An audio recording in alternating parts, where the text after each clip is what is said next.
Aquí mismo tengo dos cerebros artificiales que están en constante conversación entre sí. Esta es toda la estructura del cerebro, compuesta por muchísimos mecanismos de relojería, y solo uno de ellos es el neurón. ¿Cree que la conciencia humana pudo surgir por casualidad en el proceso de la evolución? ¿O más bien fue creada? Tenemos el código del universo. Está inscrito dentro de nosotros desde el momento de nuestra creación. Así que esta es la médula espinal. La pregunta que me hizo es, de hecho, la pregunta fundamental que enfrenta la humanidad en este momento. Saludos queridos espectadores, gracias por estar con nosotros. Hoy tenemos como invitado a Anirban Bandiyopadhyay. Permítanme presentarlo. Es investigador principal en el Instituto Nacional de Ciencia de Materiales en Tsukuba, Japón. Obtuvo su doctorado en la Asociación Internacional de Científicos Clasificadores en Calcuta en 2005. Entre 2005 y 2008 trabajó como investigador en el Centro Internacional de Jóvenes Científicos en Japón. Desde 2008, como científico, ha trabajado en el Instituto Nacional de Ciencias de Materiales, dedicándose al desarrollo de materiales sintéticos que imitan la sustancia orgánica del cerebro. Además, escribió el libro Nanocerebro, creación de un cerebro artificial a partir de cristales de tiempo. Tiene los siguientes premios: el Premio Hitachi en Ciencia y Tecnología en 2010, el Premio de la Fundación Inamori en 2011 y 2012 y el Premio de la Fundación Karuta. También es miembro de la Sociedad Internacional CFA en Japón. Gracias por acompañarnos hoy. Le damos una cálida bienvenida. Muchísimas gracias por su amable presentación. Estamos ansiosos por hacerle muchas preguntas y propongo comenzar nuestra conversación hablando sobre su investigación sobre la conciencia. ¿Qué le motivó a dedicarse al estudio de la conciencia? Desde mi infancia, me fascinó profundamente el estudio del cerebro humano. Un día, cuando tenía 12 años, mi padre trajo a casa un libro titulado El cerebro que aprende. Era una recopilación de investigaciones sobre el cerebro provenientes de Rusia en los últimos 30 años. Hasta el día de hoy, llevo ese libro conmigo. Sin embargo, en ese entonces no entendí nada de lo que intentaba leer.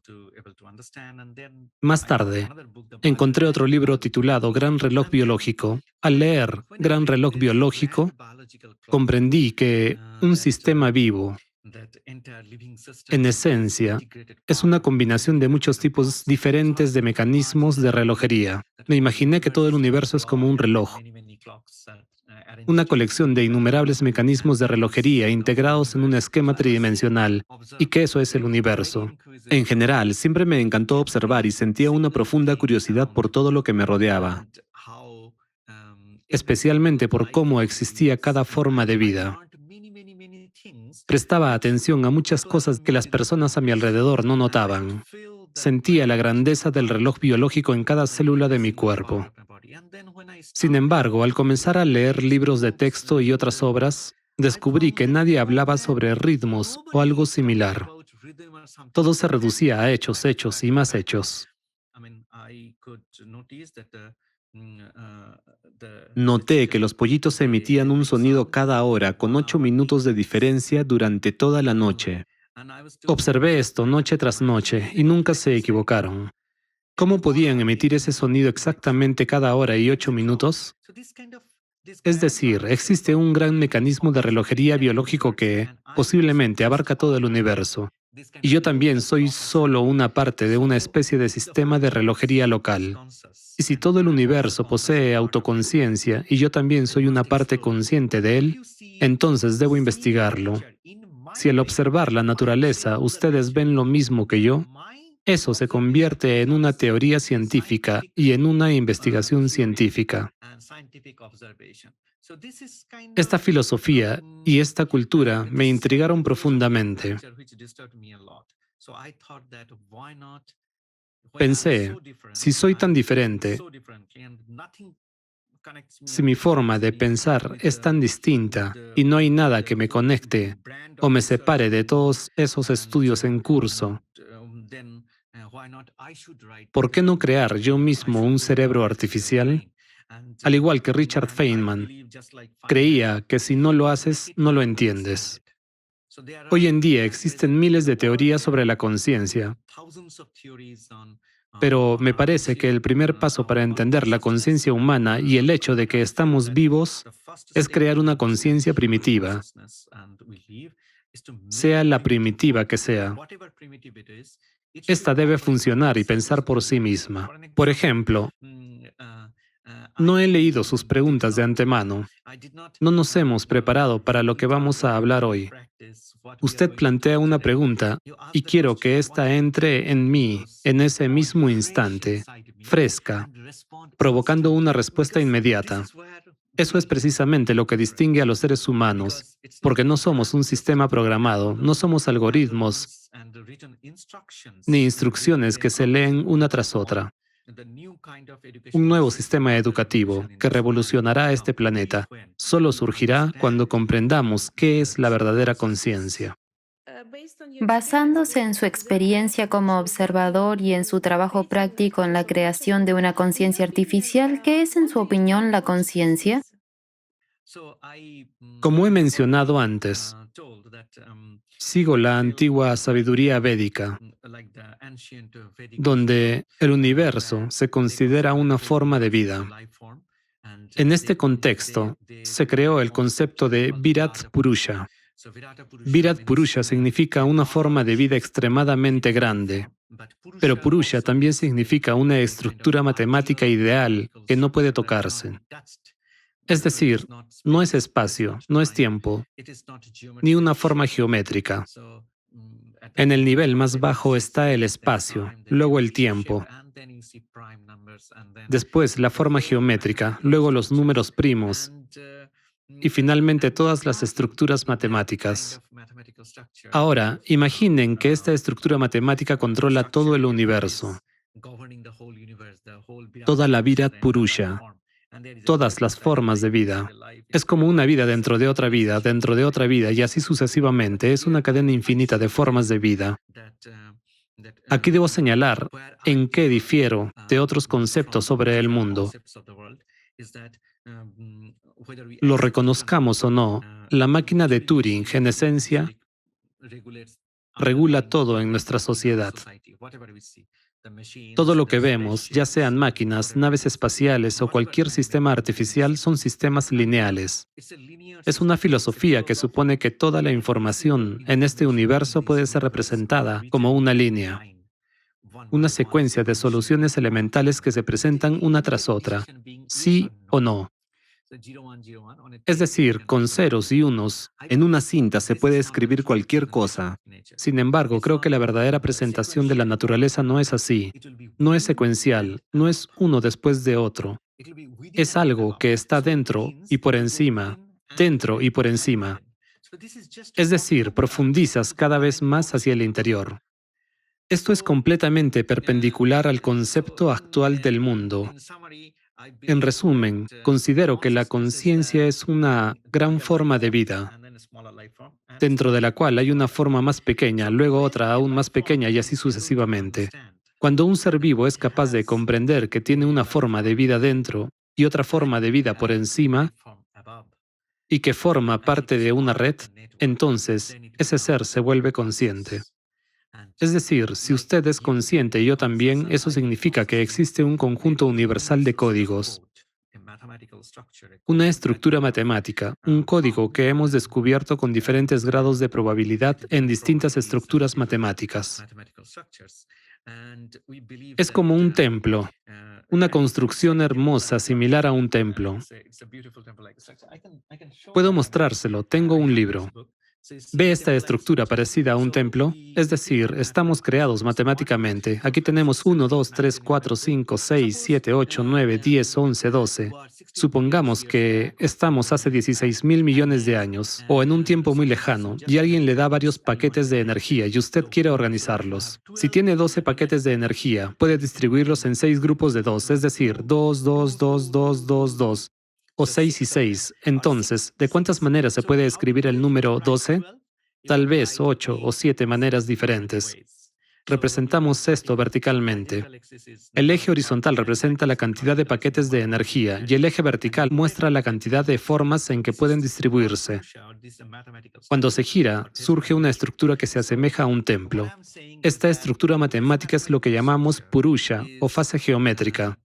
Quiero decir que esta estructura matemática es la madre de todas las posibles simetrías en el universo, y es ella quien regula el código. Entiendo que esto puede ser muy complejo para otras personas, pero podemos decir que se trata de una red de formas de vida que están unas dentro de otras. Y cuando un ser vivo es capaz de comprender, valorar, controlar y observar las formas de vida inferiores y superiores, entonces es consciente.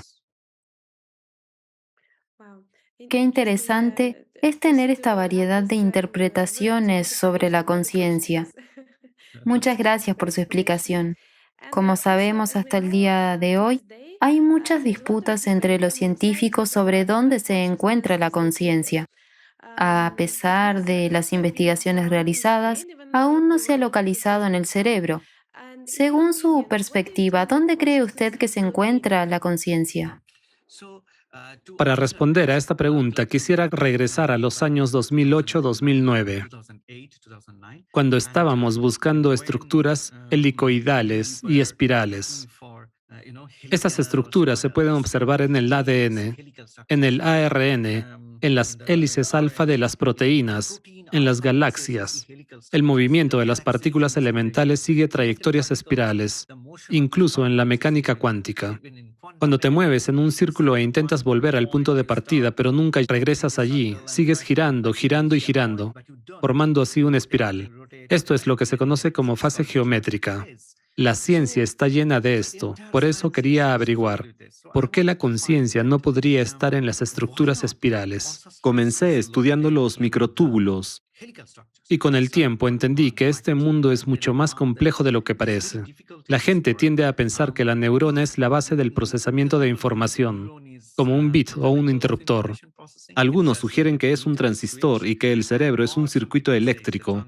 Y así es como funciona. Pero ¿quién escribe el código? ¿Quién sabe?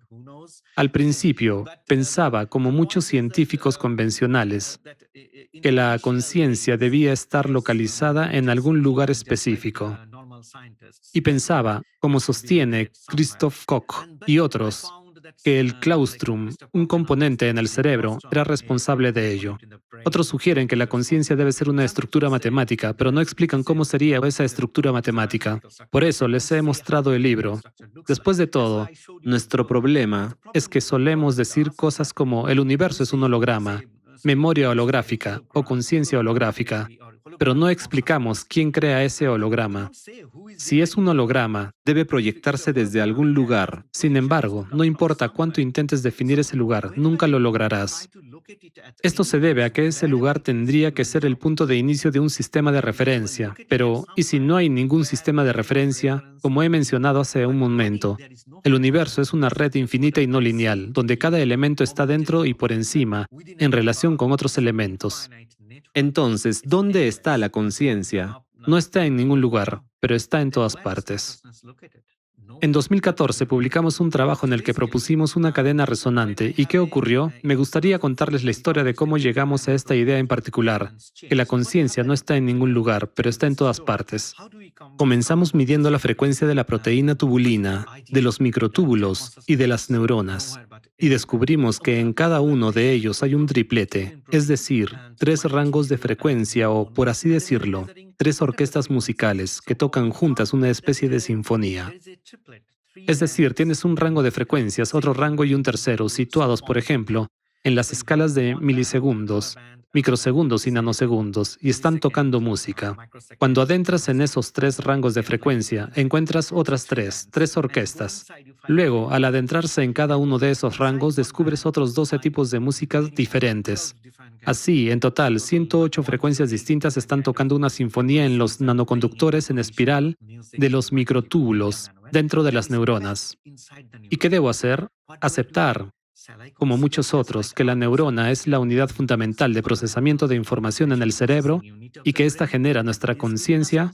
No, no puedo aceptar eso, porque cuando comenzamos nuestra investigación, en lugar de usar un microscopio para estudiar las redes neuronales Y pensar que estas redes son la fuente de la conciencia, dije, no, no necesitamos un microscopio. Y desarrollamos un tipo diferente de dispositivo que nos permitió observar cómo se ve una red neuronal utilizando ondas de radio, microondas y visión térmica. Lo que descubrimos y publicamos en el Journal of Neuroscience fue que en diferentes intervalos de tiempo, una misma red neuronal del cerebro puede parecer completamente distinta. Por ejemplo, mientras hablo con usted, la frecuencia de mi conciencia podría ser, digamos, de 50 milisegundos. Sin embargo, cada milisegundo, mi neurona emite una señal, tic, tic, tic, tic. Pero se puede encontrar que durante un solo tic de la neurona, los microtúbulos vibran en un intervalo de microsegundos, tic, tic, tic, tic, tic, tic, tic, una vez cada microsegundo. Y para que estos microtúbulos funcionen, las proteínas tubulinas dentro de ellos vibran con una frecuencia de nanosegundos, tic, tic, tic, tic, tic. Pero para que esa proteína vibre, algo dentro de ella debe oscilar, quizá a una frecuencia de picosegundos, es decir, 1000 veces más rápido, tic, tic, tic, tic, tic, tic, tic. ¿Y dónde termina esto? ¿En el átomo o incluso más allá de él?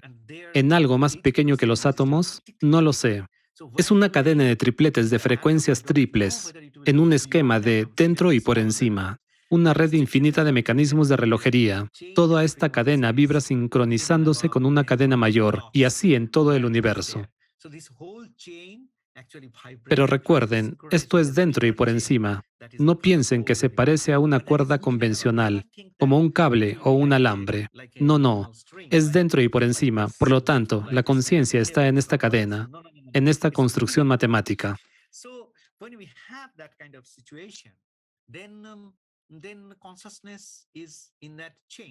Es como la historia del elefante.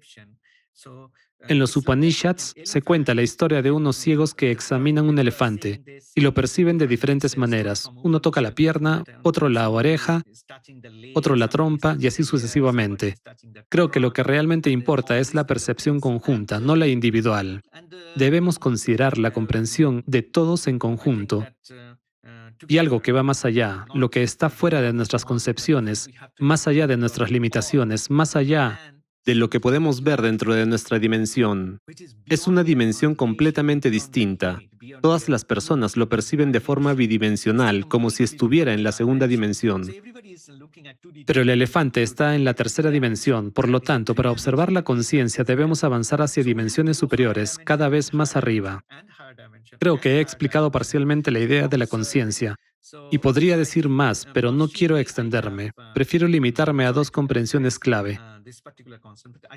Una de ellas es que en esta cadena de frecuencias resonantes, vibraciones o arquitecturas de relojes está presente un principio de dimensión superior. No es la superficie de una pierna, es el elefante en su totalidad. Por eso es necesario cambiar completamente su visión del mundo y su forma de mirar, pero no basta con hacerlo una sola vez, sino que tendrán que hacerlo hasta 12 veces para poder entender dónde se encuentra la conciencia. Por lo tanto, no intenten buscar la conciencia en un lugar específico. Si lo hacen, Sin duda cometerán un error. no intenten buscarla en un intervalo de tiempo determinado. Si lo hacen, también estarán equivocados. Deben ir más allá del espacio, más allá del tiempo, más allá de las formas geométricas, quizá hacia alguna estructura matemática, pero tampoco está en la estructura matemática.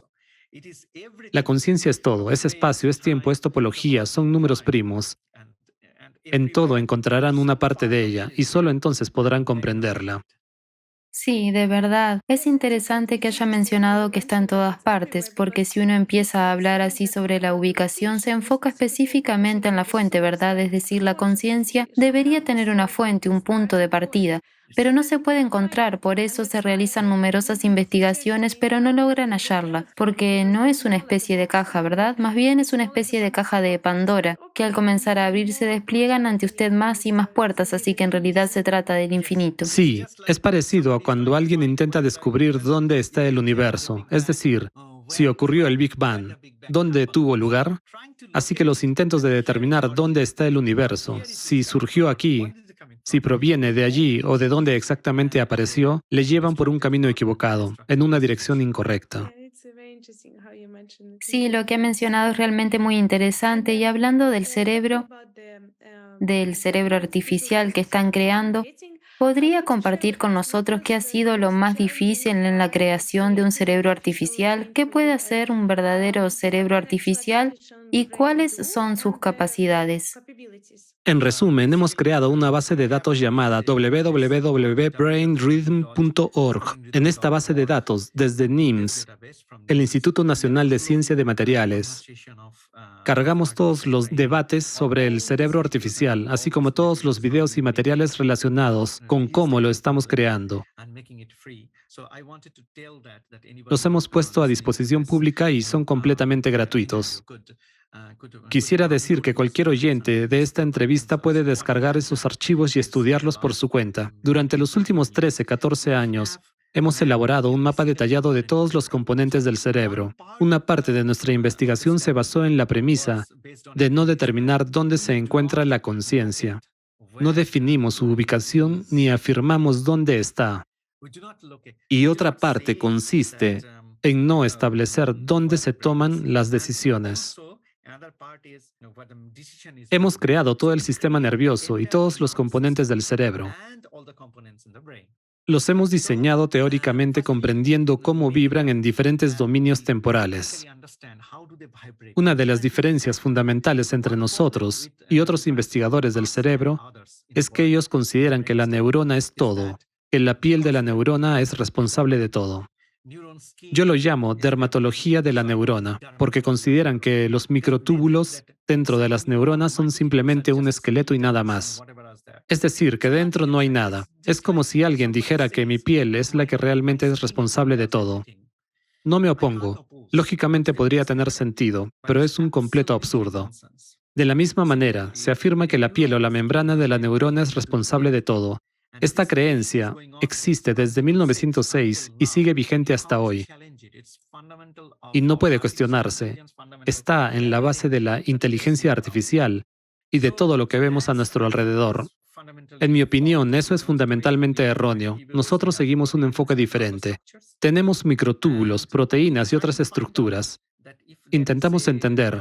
Si tomáramos un resonador de frecuencia vibrando como un diapasón, que a su vez forma parte de otro diapasón, y este a su vez de otro, creando así todo el cerebro como un sistema musical que vibra en todos los rangos temporales. Si estas frecuencias se combinan matemáticamente, como en esa estructura similar a un templo, ¿sería esto un cerebro real? Permítame repetir. Tomemos todas las moléculas, desde las más pequeñas hasta las más grandes, y recreemos todas las estructuras del cerebro. Permitámosles vibrar de manera que abarquen todas las posibles simetrías del universo, es decir, simetrías de segundo, tercero y quinto orden. La simetría de segundo orden significa que si me cortara por la mitad, ambas partes serían casi idénticas. El 50% de la estructura del universo tiene simetría de segundo orden, donde ambos lados son iguales, como su canasta de flores. Y luego usted intenta introducir una pequeña asimetría por estética, como lo hizo. Colocó una flor violeta junto a las blancas e intentó crear una asimetría. Si hace 16.000 millones de años ocurrió el Big Bang, que creó el universo, aunque no creo en el Big Bang, pienso que el universo está dentro y por encima, es decir, se está creando. Por eso no estoy de acuerdo con Roger Penrose cuando dice que existe una secuencia lineal de universos. Él se guía por la máquina de Turing y plantea que un universo termina, luego comienza otro, después otro y así sucesivamente. Sin embargo, como he mencionado antes, hay un universo y dentro de él hay otro, compuesto por otros universos, y al dirigirnos hacia su interior encontramos otro universo más, es decir, es un concepto ortogonal. Entonces, si se crean moléculas orgánicas, es decir, la primera fase consiste en comprender cómo modelar el cerebro humano, hacerlo accesible de forma gratuita y crear una base de datos para todo el mundo. Si tiene una impresora 3D y las moléculas necesarias, les damos todo sin costo. Adelante, háganlo. Después, prueben si este modelo trasciende el espacio-tiempo, la topología y los números primos. Y si se convierte en algo consciente. Y si lo logra, ¿cuál sería el resultado? Se comportará de una manera muy distinta a los sistemas convencionales, porque al fin y al cabo necesitamos al menos alguna evidencia de que, Aunque no le proporcionemos instrucciones ni algoritmos, sigue siendo inteligente, es activo y capaz de aprender intensamente. Esa es la esencia de la inteligencia artificial. En mi computadora puedo codificar 1 billón de instrucciones para miles de millones de situaciones, y tendrán que admitir que es inteligente, porque pase lo que pase, piense usted en lo que piense, como un juego de ajedrez o muchas otras cosas, siempre le superará. Nunca cometerá errores. Es decir, esta es la premisa básica de la inteligencia artificial, que habrá muchísimas instrucciones, un número enorme. Aprenderá, verificará, volverá a verificar, ajustará y encontrará patrones. Sea como sea, en la segunda etapa continuamos creando estructuras moleculares del cerebro hasta llegar a una escala milimétrica.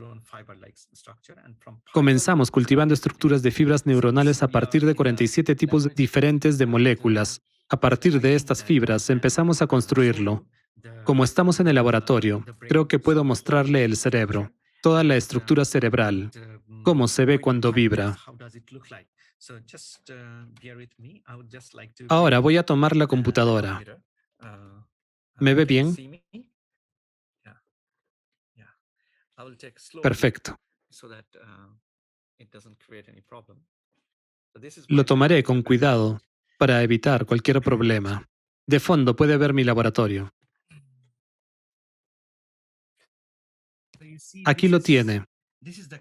Este es el conectoma. Y aquí está la médula espinal. Voy a girarlo un poco.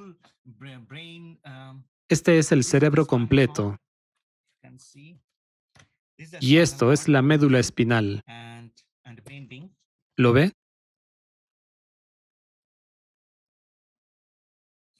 Aquí está la médula espinal y se curva. Así que esta es la médula espinal. Se curva. Y ahí continúa hacia el brazo y la pierna. Y cuando vibra, lo hace como un mecanismo tridimensional de relojería. De hecho, comencé esta entrevista mencionándolo. Esta es toda la estructura del cerebro, compuesta por muchísimos mecanismos de relojería, y solo uno de ellos es el neurón. Quería mostrarle esto porque nuestra diferencia respecto al resto del mundo es que tomamos en cuenta cada componente del cerebro y su mecanismo de relojería. No rechazamos nada. Este es un ejemplo concreto. En la primera etapa modelamos completamente el cerebro humano. En la segunda, creamos una multitud de moléculas orgánicas capaces de autoorganizarse en estructuras, comenzando desde la escala de una sola molécula. Además, utilizando impresión 3D, reproducimos con exactitud todo el conectoma del cerebro, el cerebelo, entre otras estructuras. Y luego lo llenamos con una gelatina orgánica. El resultado es como una red neuronal gelatinosa. Así es como se ve. Parece gelatina. Cuando lo presionas es como una gelatina. ¿Lo ve? Aquí está la red neuronal, aquí está el cerebro, los programas funcionan. Es capaz de intercambiar información. Al principio, en 2015-2016, tenía la intención de crear un cerebro con ojos, nariz y otras cosas. Pero me di cuenta de que mi objetivo no es crear un robot. Mi objetivo es entender cómo funciona la conciencia. Crear algo que pueda tomar decisiones inteligentes, sin instrucciones de un ser humano, ¿verdad? Creo que usted, al igual que yo, fue creada por el Purusha, una estructura matemáticamente similar a un templo que incluye todas las posibles relaciones entre números enteros. Por eso, cualquier concepto único, idea única o lo que sea que surge en mi mente, usted podrá recrearlo en la suya, porque también fue creada por esta estructura matemática que contiene todas las simetrías posibles. Y usted puede complementar mi idea, hacerme una pregunta sugestiva, y yo responderé de manera sincronizada, sea lo que sea. Entonces, en esencia, no puedo crear nada que usted no pueda recrear, y usted no puede crear nada que yo no pueda recrear. Por eso, no necesitamos un código. Tenemos el código del universo. Está inscrito dentro de nosotros desde el momento de nuestra creación. Por esta razón, la interacción es posible sin necesidad de ningún algoritmo. Esto es precisamente lo que subyace en la base de nuestro cerebro artificial, es decir, lo que estamos creando como un sistema vibratorio similar al humano. Y después lo que hacemos es tomar esa vibración y transformarla en música. Cualquier lenguaje es sesgado. La visión es sesgada, al igual que los demás sentidos. Así, tenemos fibras diseñadas para los ojos, pero no usamos lentes oculares. Tenemos fibras para los oídos, pero no hay oídos en sí mismos. El único sentido que permitimos es la propiocepción. Colocamos un sensor sobre la médula espinal, en la región del tronco encefálico, y lo conectamos con toda la red neuronal. La propiocepción significa que, si cierro los ojos, puedo sentir que estoy en algún lugar. Este es el único sentido de existencia que hemos integrado en él. Por lo tanto, nuestro cerebro artificial no fue diseñado como un robot. Nuestro cerebro está diseñado principalmente para comprender, porque si dedico mi vida a investigar esta temática específica, otras personas y científicos podrán continuar este trabajo. Además, si condiciono al cerebro para que no mire hacia ninguna parte, lo monto y le permito que vibre de acuerdo con este código matemático del universo. Esto es lo que hacemos. Invitamos a personas, les colocamos sensores en la cabeza y ¿sabe lo que es un EEG? Un electroencefalograma fue descubierto por Richard Catton en 1875.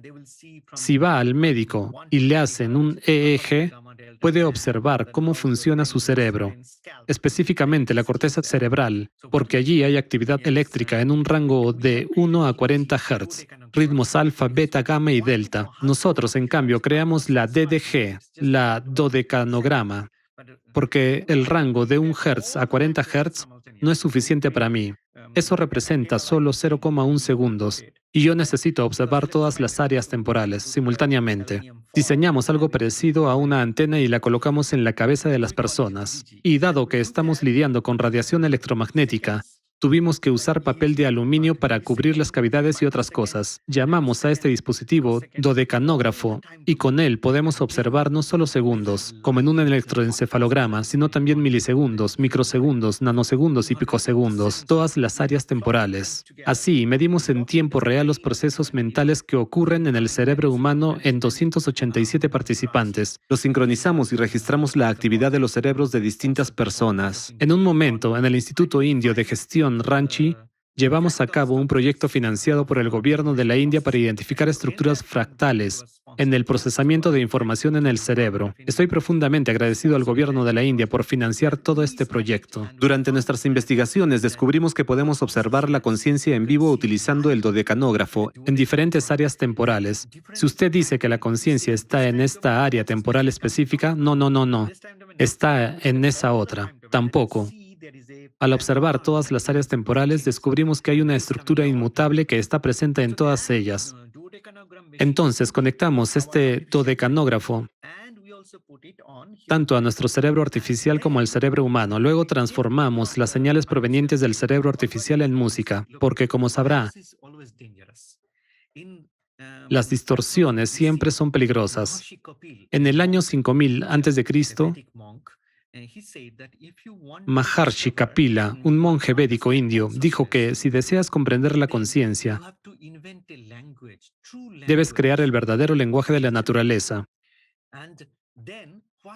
¿Por qué un verdadero lenguaje? Porque cuando pronuncias una letra específica, Debe generar en el cerebro tal vibración, tal ritmo. en sánscrito llamado Shura Chandam, que produzca la sensación exacta de esa cosa en particular. ¿Entiende? Eso fue un enorme desafío para los hindúes y luego, durante los siguientes 14 o 15 siglos, desarrollaron 47 letras y llamaron a ese lenguaje sánscrito. Y ese lenguaje está en constante transformación. Cada letra tiene un significado. Por ejemplo, descubrieron que al pronunciar cha, se genera un movimiento, como si notaras un movimiento que activa una región específica del cerebro. Por eso decidieron que el sonido cha representaría movimiento. Por ejemplo, ka significa cielo y ra significa continuo. Identificaron 47 sensaciones de este tipo. El sánscrito no ha tenido un diccionario fijo durante los últimos 7.000, 8.000 años. En cualquier momento usted puede crear una nueva palabra, solo necesita conocer las 47 letras y algunas reglas de composición. En fin, Maharshi Kapila dijo esto, y lo que ocurrió. Así que si quiero decir pájaro, es algo que se mueve continuamente en el cielo. Movimiento es cha, ka, cha, ra. Cuando lo pronuncio, el aire pasa por aquí, luego por aquí y después por aquí. Así sé cómo crear una palabra. Maharshi Kapila afirmaba que para comprender la conciencia es necesario un lenguaje específico. Lo que quería decir es que al hablar de un objeto, cualquier cosa, por ejemplo, T-E-L-E-F-O-N-O, esto te aleja muchísimo de la conciencia. Sé que esta es una afirmación muy audaz, pero trate de entenderlo. Por ejemplo, paracaídas, P-A-R-A-C-A-I-D-A-S, esa palabra genera la sensación de un paracaídas, paracaídas. Y todo esto no tiene nada que ver. Entonces, ¿por qué no regresar a los fundamentos y explorar el sonido? Aquí se genera un triplete y 12 diferentes rangos de frecuencias. Estoy bien familiarizado con este lenguaje porque lo he estudiado. Crecí con el sánscrito. Sé que debemos transformar este lenguaje constantemente y los hindúes realmente lo están transformando. En cuanto a la pronunciación, por eso dejaron de escribirlo y prohibieron escribirlo. Porque si se escribe surge un problema. Las personas lo memorizarán y tratarán de repetirlo. Por eso, durante miles de años, esto fue una tradición oral, un conocimiento. Esto se debe a que la forma en que pronuncias y creas un vórtice de vibraciones sonoras es crucial para generar conciencia y para comprender la conciencia de otra persona. Así que lo recordé y cuando intenté observarlo a través del dodecanógrafo, lo convertí en sonido o música, cualesquiera que fuesen las composiciones de frecuencia que generaba el cerebro artificial. Luego, al escuchar esa música, comenzaban a surgir pensamientos en mi mente. Pronunciando esos pensamientos en voz alta, creaba mi propia música o canción. Y de este modo surgía un diálogo. Invité a muchas personas, incluidos músicos famosos y otros artistas, y vi cómo lloraban porque ese diálogo comenzaba a generar una música que solo ellos podían comprender y que resonaba en su corazón. Así que cierro los ojos porque mi cerebro artificial no los tiene. En la habitación no hay olores ni otras sensaciones que puedan distraer, por lo que no hay distorsiones. La luz es tenue, nadie habla, hay silencio absoluto. La persona solo escucha y luego comienza a cantar lo que siente y cómo lo siente. No es necesario ser un cantante profesional. Actualmente estamos creando una base de datos de diálogos musicales entre persona y cerebro artificial. Aquí mismo tengo dos cerebros artificiales que están en constante conversación entre sí. Estamos monitoreando sus vibraciones y toda base de datos en tiempo real. No quiero convertir esto, sabe, en un cerebro robótico o algo parecido. Primero necesitamos comprenderlo, porque la humanidad tiene un largo camino por recorrer. No hay necesidad de apresurarse. Si se le da a la humanidad un remedio demasiado rápido, causará inflamación. Porque cuando se trata una enfermedad en el cuerpo humano de forma muy rápida, aparecen efectos secundarios, una reacción, inflamación. Eliminar la enfermedad lentamente, siguiendo un ritmo biológico adecuado, es lo correcto. Incluso para la humanidad, creo que cuando hacemos algo demasiado rápido, de manera precipitada, sin importar lo que se diga en el mundo, realmente no me gusta en absoluto. Por eso hay tanta desarmonía y cosas similares. Todos están corriendo, apresurándose. Creo que dedicaré toda mi vida a lo siguiente. En las múltiples áreas temporales existe una estructura geométrica y necesitamos mirar más allá de ella. Si la herramienta para hacerlo, nuestra base de datos, estará de acceso libre, entonces solo tendrán que observar y ver que hay algo ahí, algo que no está escrito algorítmicamente. ¿Y quién evaluará si eso es la conciencia? Un ser humano. No un grupo de profesores escribiendo artículos revisados por pares para revistas. No, usted vendrá, hablará con ella, conversará y cantará, y dejará que ella también cante. Y luego dirá si encontró algo agradable en ello. Sí, sí, es muy interesante. Es realmente increíble, como dice usted, interactuar con el cerebro y diría que puede llegar a ser algo muy emocional. Cierras los ojos y comienzas a sentir de verdad Sí, los sonidos, las vibraciones, su significado. Y sí, estoy de acuerdo en que si se comienza a registrar todo esto, realmente perdería su esencia. Hay que sentirlo con el corazón, el alma y la mente, no simplemente anotarlo, porque al hacerlo se genera más distorsión debido a que cada uno de nosotros pronuncia los sonidos de manera diferente al leer, en lugar de apoyarse en la fuente principal de información donde suena de manera correcta. sí, el silencio es lo mejor, pero una canción es aún mejor cuando proviene del corazón. Es decir, cuando una canción está hecha para que la gente baile, es algo distinto. Pero cuando una canción surge de sus sentimientos más profundos y poderosos, no necesita crear una melodía hermosa. Ya tiene un ritmo que la naturaleza le ha dado. No necesita ser un cantante. El problema está en que intentamos cantar como un cantante profesional, como cantan otras personas. Solo canta a usted mismo. No, no alguna canción, no alguna melodía, sino su propia melodía. Si pueden hacer eso, entonces pueden expresar sus sentimientos de una manera tan hermosa como su propia voz. Sí, eso confirma la idea de que siempre que una mujer como madre canta a su hijo no lo hace correctamente, según las reglas, sino que canta desde el alma, con todas las emociones y con el amor que expresa hacia su hijo para calmarlo. Para el niño, la madre es todo su mundo. Y tiene mucha razón al decir que los cantantes cantan siguiendo ciertas reglas, las enseñanzas de las escuelas de canto, Sí, y una formación que también es muy sesgada, basada en opiniones y estructuras. es como un niño pequeño. Se puede notar que cuando los niños pequeños dibujan, sus dibujos son tan hermosos, pero después cuando van a la escuela y les empiezan a enseñar, su habilidad para dibujar, su creatividad, todo eso desaparece. Sí, qué conversación tan maravillosa estamos teniendo. Es fantástico trazar diferentes paralelismos. Usted mencionó la interacción entre el cerebro artificial y la conciencia humana. ¿Cuál es, en su opinión, la diferencia entre un cerebro artificial y la conciencia humana? En esencia, lo que he estado haciendo desde el principio, y no lo he mencionado, es intentar responder una pregunta muy importante. ¿Qué es la mente, la conciencia, la capacidad cognitiva? La pregunta que me hizo es, de hecho, la pregunta fundamental que enfrenta la humanidad en este momento.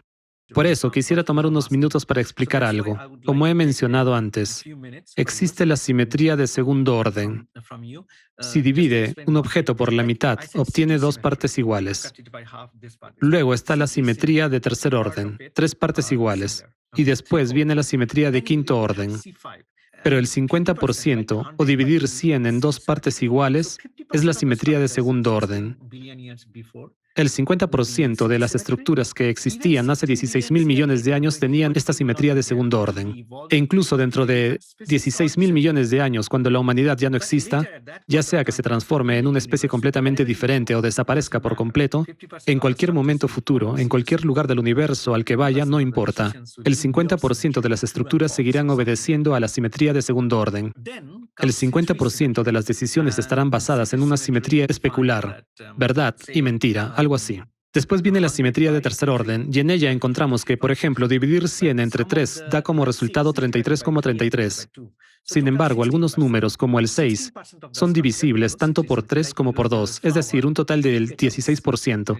Esto significa que el 16% de las estructuras siguen la simetría de tercer orden, como por ejemplo, su flor con 3 pétalos. Esa es una simetría de tercer orden. ¿Y cuántas de estas estructuras existen? Hace 16.000 millones de años, el 16% de todas las estructuras en este universo seguían la simetría de tercer orden. Y dentro de 16.000 millones de años, en un nuevo universo que se cree, encontrarán nuevamente que el 16% de las estructuras seguirán esta misma simetría de tercer orden. Para las simetrías de quinto orden, el porcentaje es de 8%, así que si sumamos 50 más 16, obtenemos 66,66 más 8 es igual a 74. Después, 74 más alrededor de 7,77 es 80. Y si continuamos sumando las simetrías de segundo, tercer, quinto, séptimo, undécimo, décimo, tercer orden, todas las simetrías de los números primos, que son clave, porque el lenguaje de Dios está escrito en números primos.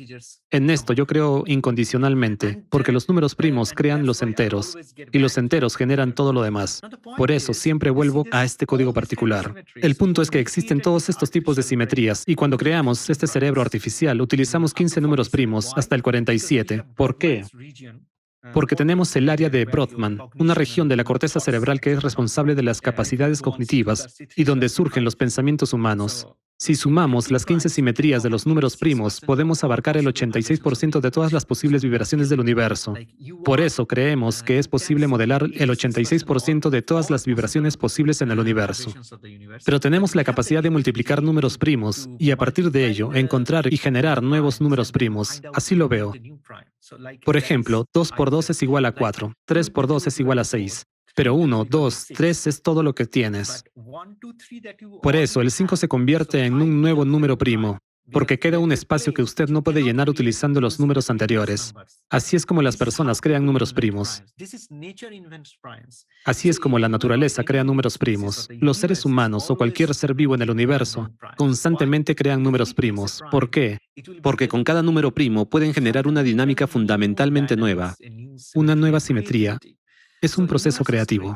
Así que el universo es creativo y crea números primos para volverse cada vez más creativo. En la creación del cerebro artificial utilizamos solo 15 números primos, hasta el 47, la misma cantidad que utiliza el cerebro humano. Pero la diferencia entre el cerebro artificial y el cerebro humano radica precisamente en esto.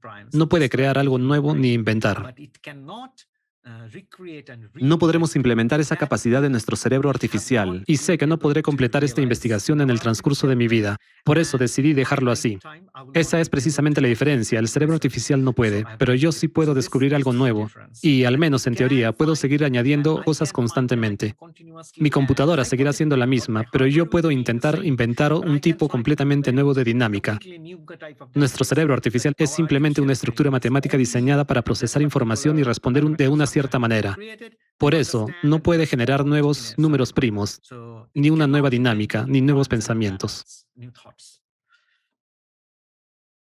De acuerdo, es realmente interesante, muchas gracias. De hecho, ya ha respondido parcialmente a mi segunda pregunta sobre los números primos y por qué los utiliza en su proyecto, pero ya lo ha explicado. ¿Hay algo más que le gustaría añadir?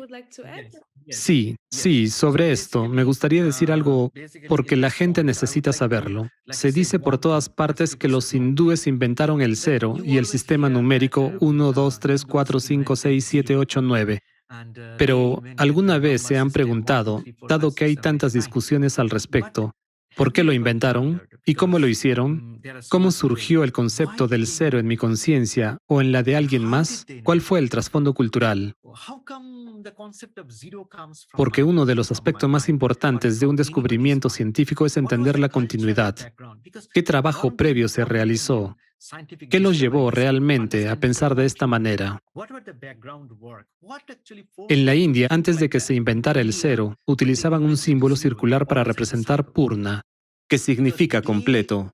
Es decir, en la India se hablaba de Purna como la idea de plenitud y conocimiento absoluto. Los eruditos indios o hindúes estaban obsesionados con encontrar una respuesta a la pregunta, ¿Qué es lo completo, lo último y dónde está el límite? Es como cuando somos niños y nuestro padre nos dice, mira las estrellas, están muy lejos y nosotros preguntamos, ¿y qué hay más allá de ellas? Buscamos esa completitud. Eso es lo que se llama Purna. Entonces, en el mundo occidental comenzaron a escribir el cero cuando éste pasó por los árabes y luego los europeos lo aprendieron de ellos. Por eso lo llaman números arábigos, porque lo aprendieron de los árabes. Pero los árabes lo aprendieron de los indios o hindúes. Así que cuando llegó allí, el cero pasó a significar nada.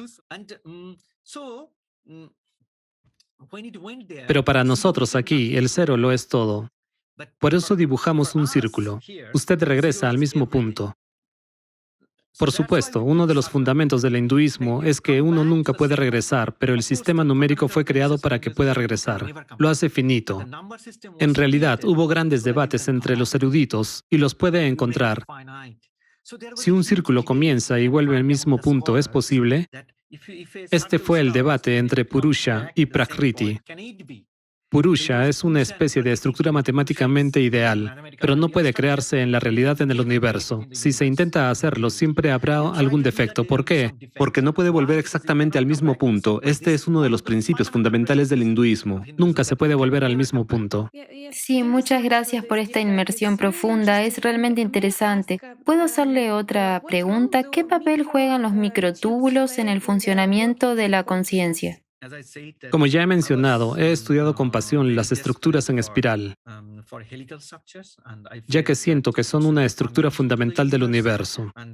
En la base de las estructuras en espiral hay una filosofía única, como ya he dicho. El movimiento ocurre en un círculo y nunca regresa al punto de origen. Por eso, el debate sobre Purusha y Prakriti en el sistema indio ha existido durante al menos 10.000 años. ¿Y qué ocurre si no regresa? Pues continúa, formando así una espiral. En la cultura hindú, esto se llama Burtul. Es una palabra muy antigua, que tiene varios miles de años. Burtul significa que el movimiento comienza desde un punto y continúa girando en espiral. Por eso comencé a estudiar los microtúbulos. ¿Sabe? Mientras hablamos ahora, en cada célula de su cuerpo, los microtúbulos, esos nanocables en espiral, están cambiando constantemente su longitud, aumentando o disminuyendo el número de vueltas. Este fenómeno se llama inestabilidad dinámica y es lo que mantiene su vida en cada momento. En cada célula individual, los microtúbulos están cambiando constantemente su longitud, transportando partículas de un lugar a otro. De esta manera, en cada célula ocurren poderosos procesos energéticos. Comenzamos a medir los microtúbulos y descubrimos que, en intervalos de milisegundos, microsegundos y nanosegundos, se genera una hermosa arquitectura temporal dentro de ellas. Lo mismo sucede con las neuronas y con la tubulina dentro de los microtúbulos. Por supuesto, los microtúbulos desempeñan un papel importante, pero no son los únicos. Como he mencionado repetidamente, si intenta atribuir un valor absoluto a cualquier cosa, no funcionará, porque es necesario tener en cuenta la estructura temporal. Y luego, a partir de esa estructura temporal, pasa a una forma geométrica que permanece constante. Por eso siempre hay que hacer la pregunta, ¿qué es lo que permanece inmutable? Por ejemplo, tiene un punto y se mueve de un punto a otro, y luego a otro, y así sucesivamente. ¿Qué es lo que permanece inmutable? Obtiene una línea recta. La unidimensionalidad a partir del punto, que es de dimensión cero. Luego pasa de una línea a otra línea. ¿Qué es lo que permanece inmutable? La superficie. Obtiene la bidimensionalidad. Por lo tanto, ¿qué es lo que permanece inmutable? Es la pregunta más importante que puede hacer para comprender la naturaleza de la conciencia. La conciencia está más allá de las 3 dimensiones del espacio, las 3 dimensiones del tiempo, las 3 dimensiones de las formas geométricas y las 3 dimensiones de las estructuras matemáticas creadas. Así que el microtúbulo representa solo una de las 12 áreas o espacios temporales fundamentales de dimensiones superiores. Representa únicamente una dimensión. ¿Hay alguna particularidad o especificidad en una estructura espiritual? Porque al ser una espiral, ¿hay algo especial en ella o...? Hay un pensamiento particular que me ha acompañado desde que comencé a estudiar biología y física. consiste en que dentro del microtúbulo hay agua estructurada como un cristal periódico, ¿sabe? En nuestro cuerpo, el 77% está compuesto por agua y aproximadamente entre un 16 y 17% por grasa. Cuando el agua nos creó, dejó su clave, un orden cristalino dentro de los microtúbulos. Eso es lo que no deja de intrigarme. Es una estructura cristalina hermosa, parecida al hielo, pero no es hielo. Es una simetría completamente diferente, pentagonal, mientras que el hielo tiene una simetría hexagonal, es decir, es un hexágono. Pero dentro de los microtúbulos Está un pentágono. El 5 es un número primo. Las moléculas de agua dentro de los microtúbulos están organizadas en forma de espiral, formando una estructura muy bella y ordenada. Medimos su vibración y descubrimos que lo hace con una frecuencia de varios gigahercios, en el rango de las microondas. Es decir, estas oscilaciones ocurren en fracciones de nanosegundo, aproximadamente cada 200 picosegundos.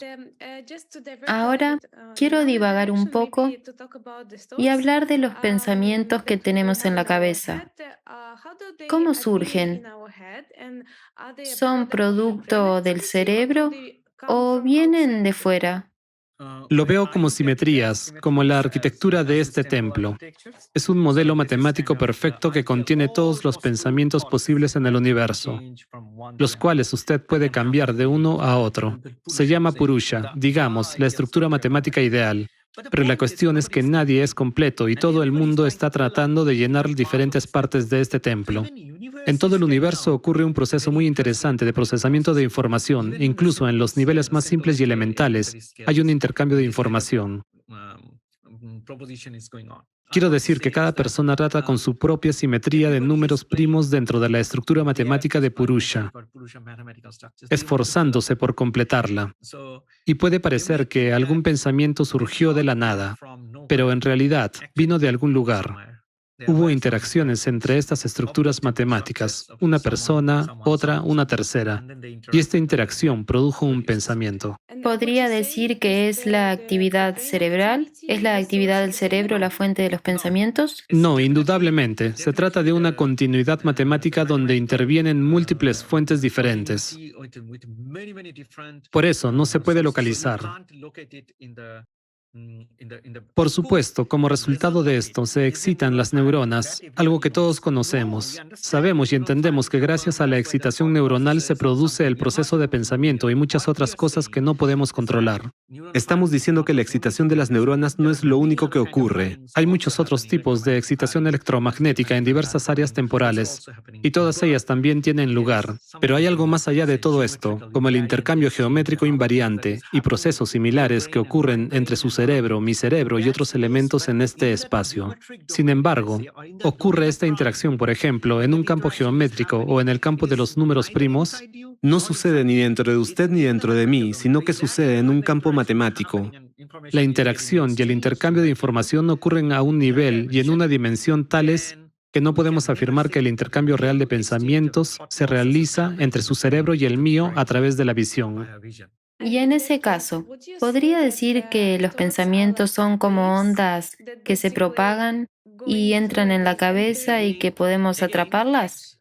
Por ejemplo, una persona decide reflexionar profundamente sobre algo, se sienta en silencio y comienza a pensar en una mariposa, pero de repente aparecen diferentes pensamientos como, oh, olvidé llamar a mi madre y luego "Oh, olvidé encender la lavadora", ¿sabe? Cosas así. Podemos decidir qué pensamiento queremos pensar, o tal vez los pensamientos son como olas que simplemente pasan sin tener una fuente específica. Desde la infancia nos han enseñado a pensar de una manera muy particular, a la que llamamos ciencia o ciencia tradicional. No nos enseñaron a pensar de manera radical, es decir, estamos programados. ¿Cuál fue el mayor desafío al crear un cerebro artificial? La mayor dificultad fue luchar contra mí mismo.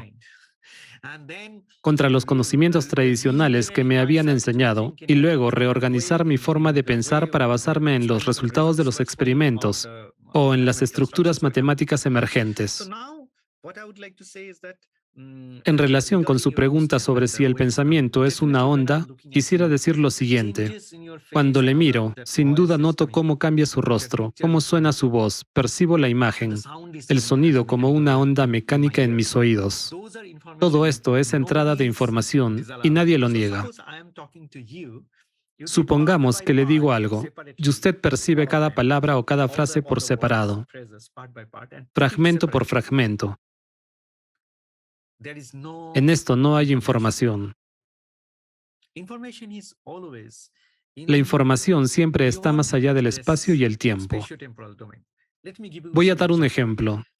Alguien le pregunta, ¿qué está haciendo?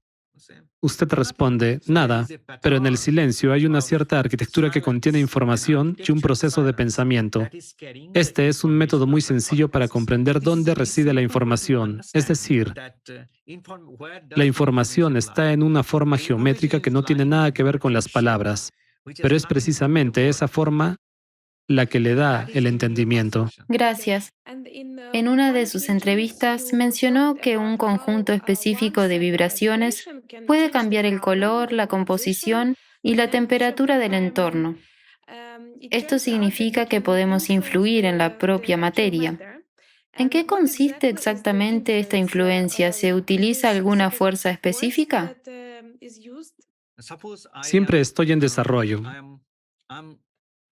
especialmente con el tiempo, y con mis decisiones constantemente cambio el entorno. La materia cambia, todo cambia.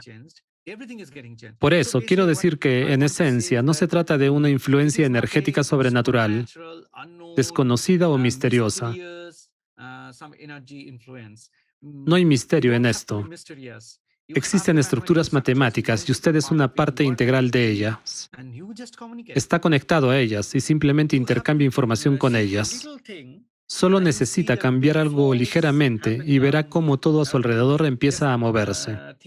Por ejemplo, el yoga, cómo esta postura o esta puede cambiarle. Después de todo, existe todo un sistema nervioso y un sistema circulatorio. Usted simplemente los manipula de alguna manera, dándoles una forma geométrica diferente, que tiene consecuencias completamente distintas para su presente y futuro. Además, esto cambia su memoria sobre el pasado. Así que su pasado, presente y futuro, todo cambia a través de ciertos cambios geométricos. Muchas gracias. Y hablando de los 3 principios de los Vedas que usted estudió, mencionó que Rita es la ciclicidad, Loka es el universo compuesto de píxeles y Brahma es la vibración eterna. Por favor, explíquenos el segundo principio de Loka, porque los científicos ya están llegando a la comprensión de que en la base de la materia hay una especie de rejilla o marco. En general, en cuanto a su calidad, hay 14 lokas. En los Vedas se les llama Bindu. Bindu significa punto, una entidad sin dimensiones. Aún hoy en día en India lo llamamos Bindu.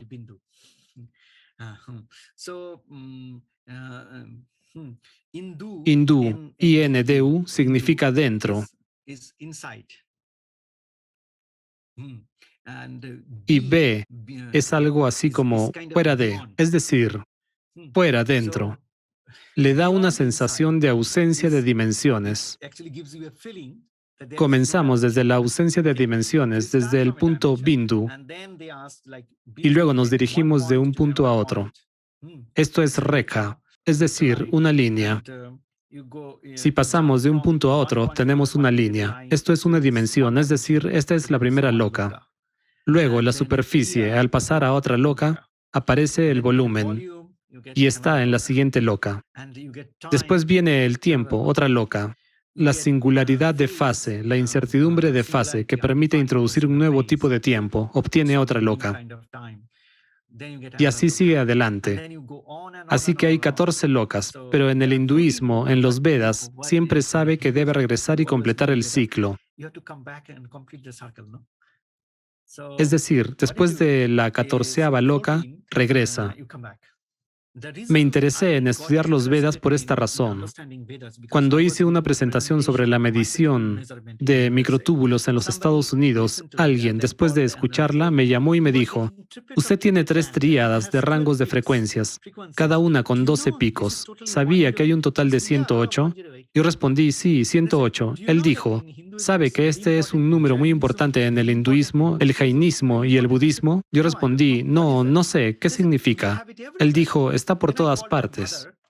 Entonces llamé a mi madre desde los Estados Unidos y le pregunté, ¿es cierto esto? Ella me dijo, sí, en los collares de Rudraksha. Donde quiera que vayas, de norte a sur, en cualquier punto de la India o del mundo, hay 108 cuentas. El mismo número de picos usted encontrará en las oscilaciones de las neuronas, las proteínas, los microtúbulos o cualquier cosa. Y se ha propuesto que Dios son 12 lokas. Así que existen 108 tipos diferentes de tala. Tala significa ritmo, de la misma manera que en Occidente tenemos el vals, 1, 2, 3, 1, 2, 3, o de 2 por 2, 1, 2, 1, 2, algo así. Pero en la India puede encontrar ritmos de 3 por 3, 4 por 4, 5 por 5, 6 por 6, 7 por 7. Yo aprendí este 17 por 17 en mi clase de tabla. No encontrará nada similar en el mundo occidental, pero lo encontrará en tribus en todo el mundo. Ellos usan números primos y toda esta matemática de la que le he hablado, y que se encuentra en el hinduismo. Encontrará lo mismo en muchas y no en todas las tribus. Es por eso que inventé el proyecto Virata Purusha, en el que quiero hacer 108 episodios. De nuevo, 108. Es decir, habrá 12 lokas, y lo dividiré en 12 grupos de 9, 3 triadas. En cada temporada habrá 12 episodios, y en cada episodio mostraremos que las personas en todo el mundo son simplemente diferentes órganos de una misma forma de vida. Así, Loka es un concepto en el que se crean ritmos fundamentales, diferentes formas y simetrías de música y danza, comida y vestimenta. Esto se utiliza en todas partes, incluso en celebraciones. Genial. Es decir, realmente en la antigüedad las personas sabían y tenían esa información, ¿verdad? Pero de alguna manera fue escondida y preservada. Sí, la preservaron. Aún hoy se conserva en muchas partes del mundo. Sí, si recordamos los antiguos artefactos, la glándula pineal a menudo se representa en ellos. ¿Qué opinas sobre por qué se le da tanta importancia en las enseñanzas y culturas asiáticas? ¿Y qué papel juega? Por ejemplo, ¿por qué se dibuja un punto en el lugar de la glándula pineal?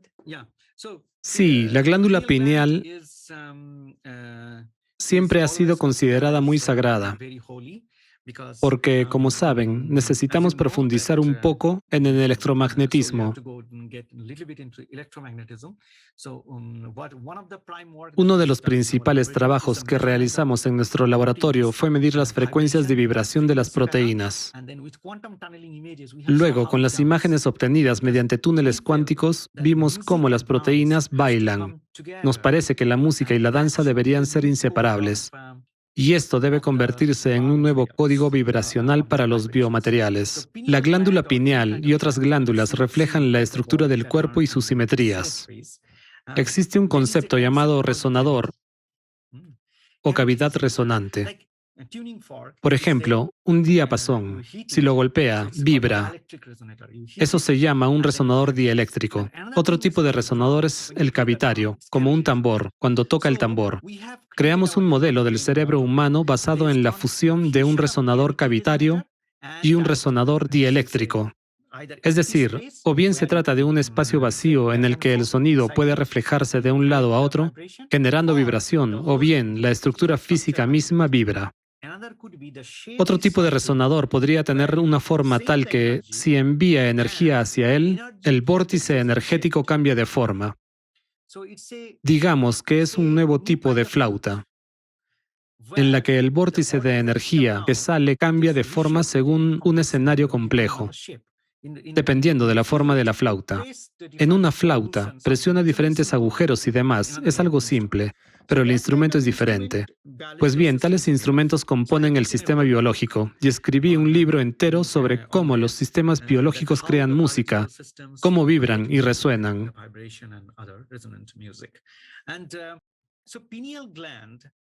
Así que la glándula pineal se encuentra en un lugar donde toda la energía del cerebro se concentra. Realizamos una simulación teórica utilizando nuestro simulador de resonancia electromagnética y descubrimos ciertos lugares en el cerebro donde se localiza, siendo la ubicación de la glándula pineal uno de los principales. Y cuando realizamos simulaciones, por ejemplo, en la médula espinal, descubrimos que la energía se agrupa en clústeres de acuerdo con la secuencia de Fibonacci o de Hemachandra. El concepto de los 7 chakras se alinea muy bien con esto. De esta manera, la localización específica de la resonancia electromagnética es la causa de que ciertas áreas de nuestro cuerpo estén mucho más expuestas a su influencia. Y entonces podemos decir que el electromagnetismo proviene de la energía térmica que recoge nuestro cuerpo. Es muy interesante lo que dice sobre estas vibraciones, porque sé cómo las vibraciones afectan a nuestro cuerpo, especialmente las del sol, y teniendo en cuenta que estamos compuestos principalmente de agua, ¿verdad? Hoy no hemos hablado sobre una parte del cerebro como el tálamo. Tal vez haya logrado hacer algunos descubrimientos sobre cómo funciona. ¿Qué papel, en su opinión, juega el tálamo en la regulación de los estados de conciencia, como el sueño, la vigilia o la concentración de la atención? Sí, como ya he mencionado, no tengo estos componentes cerebrales aquí. Están en otro laboratorio químico. De lo contrario, podría mostrarle el tálamo. Creamos el hipotálamo, creamos el cerebelo y todas las partes del cerebro, porque no queríamos dejar nada fuera. Queríamos crear toda la cadena de resonancia y tratar de entender dónde se encuentra el conocimiento, cuando no lo sabe. No aísla nada. Si empieza a razonar y tratar de localizarlo en algún lugar, ya ha perdido, ¿verdad? Además de las emociones del cuerpo amigdalino que ocurren en el ciclo o ritmo del sueño, Es necesario considerar que en el puente de Barolio y los núcleos supraquiasmáticos, que controlan los ritmos del cuerpo, además de los ritmos globales, también existen ritmos locales para todos los fenómenos biológicos repetitivos. Así, por ejemplo, el cerebelo sincroniza una multitud de esquemas de ritmo o ciclos periódicos o sistemas rítmicos para los movimientos musculares y otros movimientos. Imagine que alguien hace lo mismo con sus emociones. ¿No ve cómo todos sus movimientos musculares son controlados por una variedad de ondas diferentes, mecanismos de relojería tridimensionales, similares a esos sistemas en el cerebro que ya he mostrado? De la misma manera, sucede con las emociones, el bien, el mal y todo lo demás. Algo sube, algo baja, como en un reloj. Imagine muchas esferas, algunas de las cuales suben, otras bajan. Sí, en efecto. ¿Y qué opina usted? Si la conciencia y el cerebro humano son estructuras tan complejas y ahora usted intenta recrearlas, ¿cree que la conciencia humana pudo surgir por casualidad en el proceso de la evolución o más bien fue creada? Me parece que ese es el propósito de Virata Purusha. Todo el universo, que es un sistema consciente y que quiere aumentar su base de números primos, y para lograr esto, Virata Purusha debe crear más seres conscientes y hacerlos cada vez más conscientes. En el hinduismo hay un dicho, Pindatei, significa un pequeño punto, y en ese punto está todo el universo. La idea es que si tomas un punto y luego coloca otro punto, luego otro y otro más, al final obtendrá esta estructura, porque la creación de esta estructura no requiere suposiciones, solo una combinación aleatoria posible de puntos. Y al crear esta estructura, luego la normaliza, la lleva a la unidad, Así que si hace estas dos cosas, colocar la estructura dentro del punto y normalizarla, obtendrá un movimiento en el sentido de las agujas del reloj, en sentido contrario a las agujas del reloj, y luego gradualmente obtendrá espacio y tiempo. Y tan pronto como logre esto, descubrirá que en algún lugar habrá creado las condiciones para que nazca otra estructura tipo templo, y luego otra, y otra más, y otra, y otra. Así que, en esencia, esta es la necesidad fundamental del universo, permanecer dentro del punto y seguir siendo indefinido. El universo continúa creando estas estructuras tipo templo o probabilidades matemáticas, y cuanto más las crea, Más nacen arquitecturas espaciotemporales. por lo tanto, en esencia, somos el producto de la necesidad del universo de mantenerse indefinido, incompleto y de cumplir con las leyes matemáticas. Es decir, no hemos sido creados por casualidad. Genial, muchas gracias. Sí, es realmente interesante y creo que aún queda mucho por hacer, muchas investigaciones y descubrimientos por realizar para adentrarse profundamente en todo esto y no tiene fin. Sí, sí. Mi hipótesis sobre la que estamos hablando es la siguiente. No queremos afirmar nada, como lo hace el actual paradigma científico basado en la máquina de Turing. Ellos quieren afirmar, esto es algo absoluto, como se hace en los sermones religiosos o en los libros de textos escolares. De manera consciente o inconsciente, constantemente estamos tratando de crear otra religión, y otra religión, y otra religión. Pero cuando intentamos crear una cadena infinita de la vida, simplemente queremos verla primero, convertirnos en parte de ella y luego comprenderla. Sí, es cierto. Es muy bueno que haya mencionado esto. Y sí, es realmente así. Hemos llegado al final de nuestra conversación y le agradezco mucho por su tiempo. También ha mencionado su proyecto en el que está trabajando actualmente. ¿Podría decir unas palabras al respecto? De acuerdo, en general, hemos hecho 5 inventos. En primer lugar, está el DDG, un dispositivo para medir los procesos de procesamiento de información que ocurren en el cerebro humano en diferentes intervalos de tiempo, en un intento de mostrar lo que está más allá del espacio-tiempo.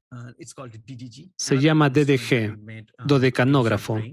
Otro instrumento que creamos es un cerebro artificial hecho de gel orgánico. Además, hemos creado una computadora cuántica, la llamamos computadora postcuántica. Es un intento de investigar si nuestra realidad común, que en su base es cuántica, puede existir en dimensiones superiores. Estamos llevando a cabo esta investigación. También hemos creado un nuevo lenguaje, el lenguaje de los relojes. Lo llamamos lenguaje musical geométrico. Lo hemos patentado. Y estamos desarrollando un nuevo tipo de criptografía o algo similar. Y por último, estamos creando un nuevo tipo de ciencia médica.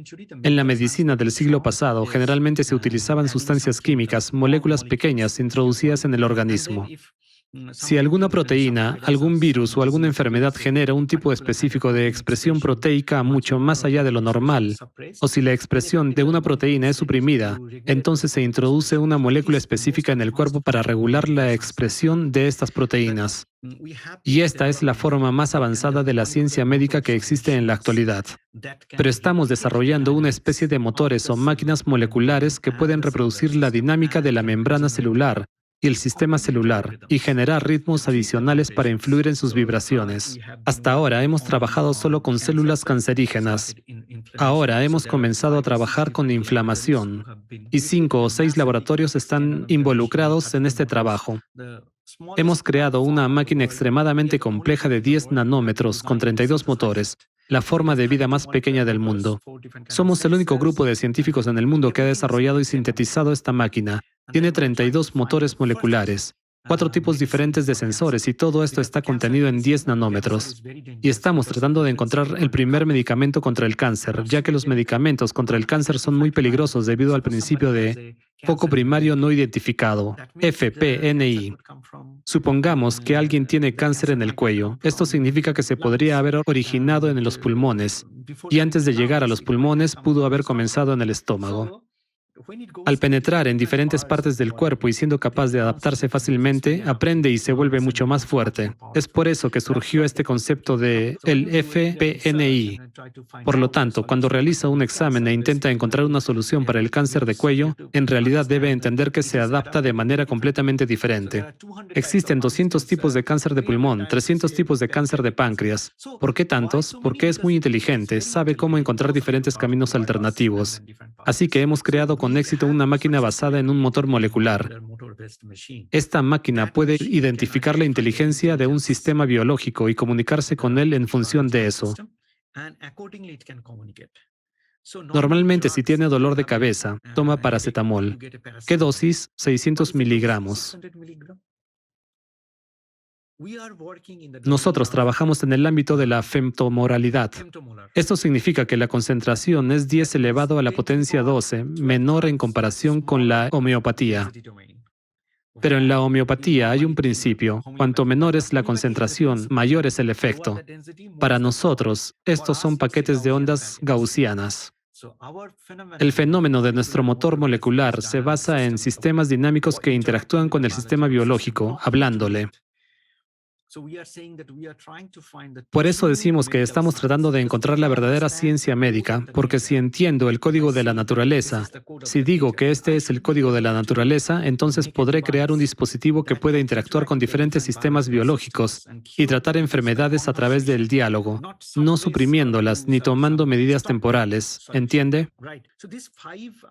Así que hemos creado 5 productos de investigación diferentes. Fundé un instituto de investigación, el Instituto Internacional de Ritmos Continuos. En base a este instituto, organizamos conferencias, nos reunimos con personas, establecemos conexiones con tribus nativas Y las reunimos para aprender más sobre los patrones de nivel superior que impulsan su creación. en los 108 episodios de la serie. Queremos mostrar que toda la humanidad sigue una idea específica. Por ejemplo, el Arca de Noé. Todos conocen la historia del Arca de Noé. Se han hecho tantas películas de Hollywood sobre él. Pero imaginen que sobre esa misma época, cuando Noé construía su arca, en el hinduismo se crearon historias similares sobre el Manvantar y Manu. Si viaja a África, encontrará una historia similar. Si va a Nueva Zelanda, Australia, allí también encontrará la misma historia. En América Latina, la misma historia. Es decir, no es exactamente la misma historia, son muy diferentes, pero el tema es el mismo. Pero cuando las pone todas juntas, siente que toda la humanidad está contando la misma historia. Así que parece que toda la humanidad es una sola forma de vida, como Virata Purusha. Por eso, quiero crear 108 episodios y mostrarle al mundo, con la ayuda de la IA, que usted puede verse diferente, pero es uno solo. Siempre ha sido uno solo. Hace 30.000 años, cuando las personas hacían dibujos en las cuevas, no tenían Wi-Fi, no tenían redes sociales, no había intercambio cultural, ni grandes barcos para viajar. ¿Cómo pudieron, al final, crear símbolos, patrones y estilos tan similares? Muchísimas gracias. Le deseamos lo mejor en sus proyectos. Y para concluir, espero que, como humanidad, realmente podamos construir una vida mejor. Sí, creo que muchas personas sentirán con el corazón lo que nosotros sentimos. Y entonces trabajarán por sí mismas, no seguirán nuestro camino. Porque cuando uno sigue a alguien, eso, al igual que la ciencia moderna, se convierte en otra religión. Sí, por supuesto, porque si uno sigue a alguien, es una forma de prejuicio, pero si va por su cuenta, encontrará su propio camino, ¿verdad? Sí, y si además hay unidad en la diversidad, entonces todos van por el camino de la verdad. Sin duda. Muchas gracias. Gracias.